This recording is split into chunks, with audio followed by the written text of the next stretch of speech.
Assalamu alaikum student.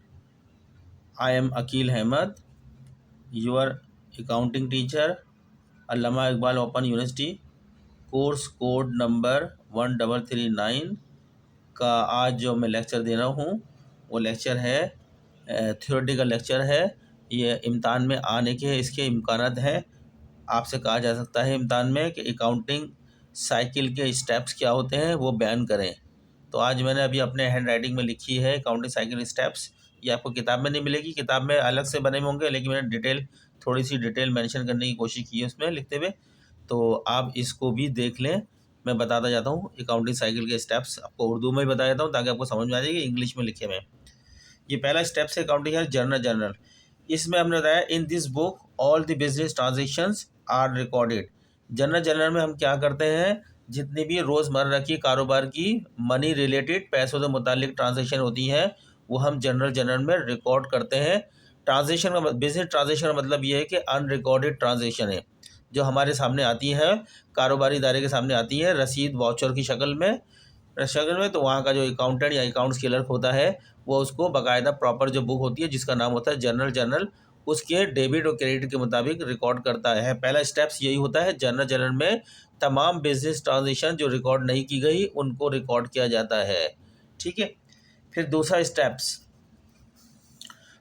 है जब तमाम बिजनेस दूसरा स्टेप होता है लेजर अकाउंट्स बनाना, यानी कंपनी के जितने भी खाते हैं, जितने भी अकाउंट्स इन्वॉल्व हुए हैं उनके लेजर बनाना है।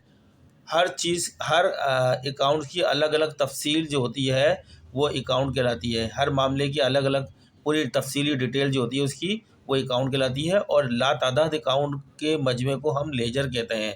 बहुत सारे अकाउंट्स को हम अगर जमा कर लें, एग्रीगेट कर लें तो वो लेजर कहलाता है। ठीक है। तो दूसरा स्टेप होता है लेजर अकाउंट्स। यहाँ लेजर अकाउंट्स खोले जाते हैं, फिर उनमें पोस्टिंग की जाती है। कहाँ से पोस्टिंग करते हैं? सबसे पहले हमने जो स्टेप किया था जर्नल बनाया था वहाँ हमने अनरिकॉर्डेड जो बिजनेस ट्रांजेक्शन थी उसको रिकॉर्ड किया था। उस जर्नल में जो रिकॉर्ड ट्रांजेक्शन है उसको अब आगे लेजर अकाउंट में पोस्ट किया जाता है, वो बताया जा रहा है इसके अंदर। पोस्ट करते हैं, पोस्ट करने के बाद फिर उनके डेबिट और क्रेडिट की शक्ल में पोस्ट करते हैं। पोस्ट करने के बाद उनके फुट करते हैं, फुट माने टोटल करते हैं, डेबिट साइड का टोटल और क्रेडिट साइड का टोटल। और फिर उन दोनों टोटल में से बैलेंस करते हैं, वो बैलेंस CF और बैलेंस BF होता है, वो ये काम करते हैं इसमें। Here all the recorded transaction in journal are posted in their relevant मुतालिका लेजर अकाउंट्स एंड फुट माने टोटल एंड बैलेंस। फिर डेबिट और क्रेडिट में जो बड़ा बड़ा अमाउंट होता है बड़े में छोटा निकाल दो तो बैलेंस आ जाता है बैलेंस CF, और जिस साइड का बैलेंस होता है वो बैलेंस BF कहलाता है। बैलेंस और ब्रॉड फॉरवर्ड आर मेड, हमें चाहिए होते हैं ब्रॉड फॉरवर्ड बैलेंस निकालने होते हैं, जिस साइड का बैलेंस बड़ा है वो कितना है वो चाहिए होता है। फिर थर्ड स्टेप होता है प्री क्लोजिंग ट्रायल बैलेंस। जब हम तमाम business transaction unrecorded business transaction को journal proper book of accounts में रिकॉर्ड कर लेते हैं, फिर उन तमाम रिकॉर्डेड ट्रांजेक्शन को जितने भी उसमें हेड ऑफ अकाउंट शामिल होते हैं, हर हेड ऑफ अकाउंट से मुतालिका ट्रांजेक्शन को उसके मुतालिका अकाउंट में पोस्ट कर देते हैं डेबिट क्रेडिट शक्ल में शक्ल में। फिर जब उनके हमारे पास ब्रॉड फॉरवर्ड बैलेंस आ जाते हैं तो फिर हम उस ब्रॉड फॉरवर्ड बैलेंसेस को कहाँ पर लेके जाते हैं, प्री क्लोजिंग ट्रायल बैलेंस में लेके जाते हैं, डेबिट क्रेडिट शक्ल में उनकी एक लिस्ट बनाते हैं, तमाम टाइटल ऑफ अकाउंट्स बनाते हैं, यानी हर अकाउंट्स के ऊपर जो नाम लिखा होता है वो टाइटल ऑफ अकाउंट कहलाता है, वो पूरी लिस्ट बना लेते हैं। और उनके बैलेंसेस डेबिट बैलेंस हो, ब्रॉड फॉरवर्ड बैलेंस जो होते हैं डेबिट हो या क्रेडिट हो, वो इसके अंदर डेबिट ट्रायल बैलेंस में डेबिट क्रेडिट के कॉलम बनाए जाते हैं और एक टाइटल ऑफ अकाउंट्स का कॉलम होता है। तो उनको हम डेबिट क्रेडिट में लिखते चले जाते हैं और आखिर में जब टोटल करते हैं अगर टोटल दोनों साइड का एक ही आता है, सेम टोटल आता है, तो इसका मतलब है हमने जो भी काम किया है accounting principle rules debit credit rules के मुताबिक किया है वो दुरुस्त किया है। जब आपका प्री क्लोजिंग ट्रायल बन जाता है तो चौथा स्टेप बनता है एडजस्टमेंट एंट्रीज। एडजस्टमेंट एंट्रीज हम साल के अख्ताम पर बनाते हैं, जब हमारा कारोबारी साल या अकाउंटिंग ईयर का अख्ताम होता है। हमने जो ट्रायल बैलेंस पे बहुत सारी अकाउंट्स की जो फिगरें शो की गई होती हैं वो वक्त गुजरने के बाद उसमें कुछ ऐसे अकाउंट होते हैं जिसमें तब्दीली आ चुकी होती है। जैसे फ़र्ज़ करें हमने किसी को एडवांस दिया था 6 महीने का किराया, हमने दिया था अगस्त की 1 तारीख को 6 महीने किराया, जो मुकम्मल होगा अगस्त का 1 महीना, सितंबर का दूसरा महीना, और अक्टूबर का तीसरा महीना, नवंबर का चौथा महीना, दिसंबर का 5वां महीना और जनवरी का 6ठा महीना। जो जनवरी 31 जनवरी को मुकम्मल होगा, लेकिन साल जब इख्तिताम हुआ तो हमारा एडवांस 5 महीने का एडवांस ख़त्म हो चुका है, सिर्फ एडवांस 1 महीने का रह चुका है। लेकिन हम जब ट्रायल बैलेंस को देखेंगे तो वहाँ पे हमारा पूरा 6 महीने का एडवांस शो कर रहा है, जो कि गलत पोजीशन शो कर रहा है। उसको हम एडजस्टमेंट के ज़रिए से दुरुस्त करते हैं। ठीक है, सिर्फ 1 महीने का एडवांस शो करना होता है और बाकी जितना एडवांस ख़त्म हो चुका उसको एक्सपेंस में कन्वर्ट कर देते हैं।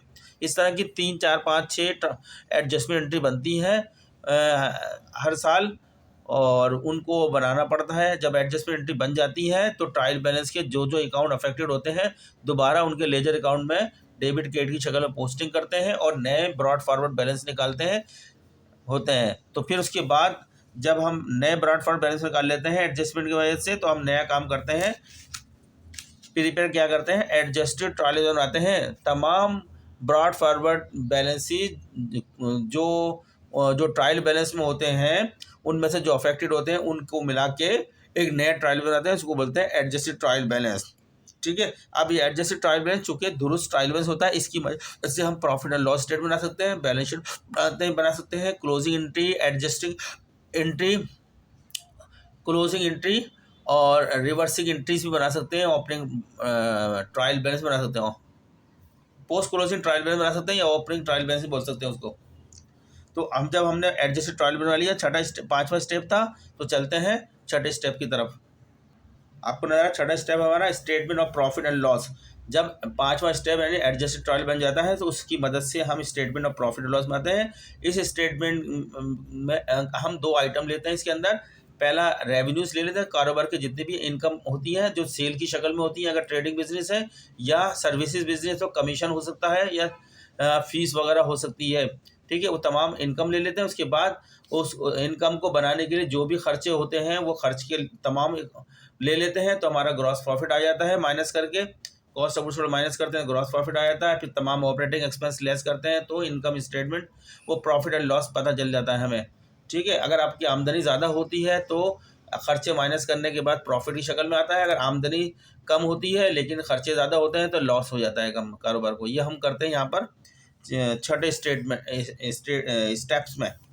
7वां स्टेप है बैलेंस शीट होती है, जो कारोबार की किसी ख़ास तारीख को कारोबार की माली हालत ज़ाहिर करती है। बैलेंस शीट का मतलब है कि ऐसा डॉक्यूमेंट, कारोबार का ऐसा डॉक्यूमेंट जो किसी ख़ास तारीख को कारोबार की माली हालत ज़ाहिर करती है। माली हालत से मुराद है कारोबार के पास इस वक्त कितना पैसा है या कितने असासे हैं या कारोबार कितनी चीज़ों का मालिक है, ये जो है कारोबार की ये बताती है। फिर ये बताती है जितनी चीज़ों का कारोबार मालिक है, इस पर जो पैसा है, इस पैसे का हकदार कौन है, कर्जदारों का पैसा इस पर कितना है, यानी कितना कर्जदारों को पैसा देना है, और जो बच जाता है वो सारा क्लेम मालिक का होता है। ऑनर का कितना पैसा है यानी कैपिटल कितना है, ये 3 चीज़ों की माली पोजीशन बताती है।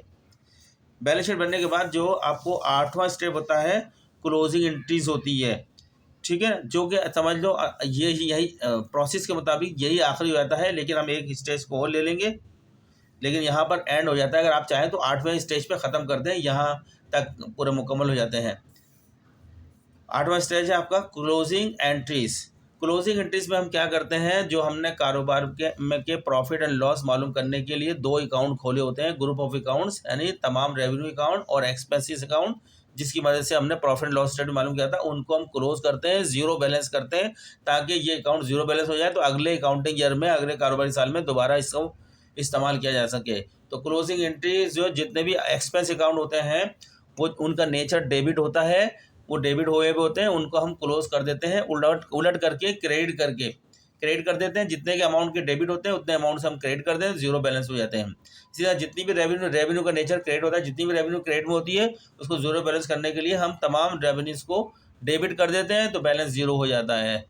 ठीक है, और ये सब कुछ करते हैं प्रॉफिट एंड लॉस अकाउंट की मदद से या expense and revenue summary account की मदद से। तो ये आपका स्टेप हो गया। यहाँ पे एक मैंने इजाफी स्टेप लिख दिया आपको, पोस्ट क्लोजिंग ट्रायल बैलेंस। ये वो ट्रायल बैलेंस होता है जब कारोबारी साल इख्तिताम हो जाता है, नया कारोबार शुरू होता है तो बैलेंस शीट में जो फाइनेंशियल पोजीशन जाहिर करने वाले बैलेंसेस होते हैं, असेट्स, लायबिलिटीज एंड कैपिटल, उसको हम उसी शेप में, असेट्स डेबिट की शक्ल में आते हैं सारे बैलेंस, और जो लायबिलिटीज क्रेडिट होती है और कैपिटल भी क्रेडिट होता है, इस तरह एक एंट्री पास कर देते हैं या ट्रायल बैलेंस की शक्ल से शो कर देते हैं।